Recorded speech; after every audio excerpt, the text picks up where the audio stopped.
Hi. இந்த குட்டி பையனை பாருங்க. இவன் பேரு பட்டுன்னு வச்சிருக்காங்க. ஆல்ரெடி எங்க வீட்டில் ஒரு பூனைக்குட்டி இருந்தான். 2 வருஷம் இருந்தான். அது எங்கே போயிடுச்சுன்னே தெரியல. அதுக்கப்புறம் வரவே இல்லை. 1 வருஷம் ஆகுது அந்த பூனைக்குட்டி எங்கள் வீட்டிலேருந்து போய்.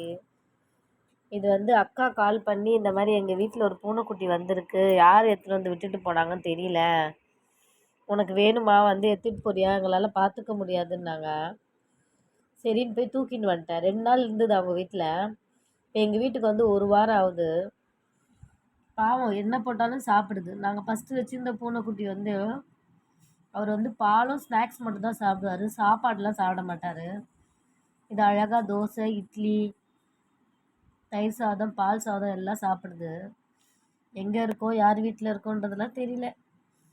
ஜாலியாக இருக்கார் இவர். நம்மளும் இதே மாதிரி நாய் பூனைக்குட்டியாவோ இல்லை குழந்தைங்களாவே இருந்துட்டா எந்த கஷ்டமும் தெரிஞ்சிருக்காதுல்ல நமக்கு. இருந்தால் இந்த மாதிரி இருந்துருந்தாங்க ஜாலியாக. யார் வீட்டில் இருக்கோம், என்ன பண்ணுறோம், போடுறத சாப்பிட்டுட்டு ஜாலியாக விளையாடிக்கின்னு. பாருங்க அழகா இப்போ தான் சாப்பிட்டான். சாப்பிட்டுட்டு அவர் க்ளீன் பண்ணுறாரு அவர் கை வாயெல்லாம்.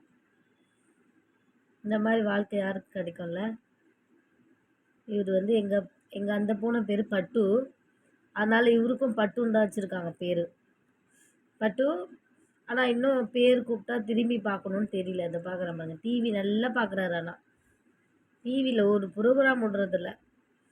என்ன டிவி போட்டாலும் பார்க்குறாரு பாருங்க. டிவி தான் பார்த்துட்ருக்காரு அவர். பட்டு பட்டு பட்டு. எங்கள் பழைய பூனை பட்டுன்னா ஓடி வந்துடுவான். இவனுக்கு இன்னும் பேர் பழகலை. டிவி பார்க்குறாரு.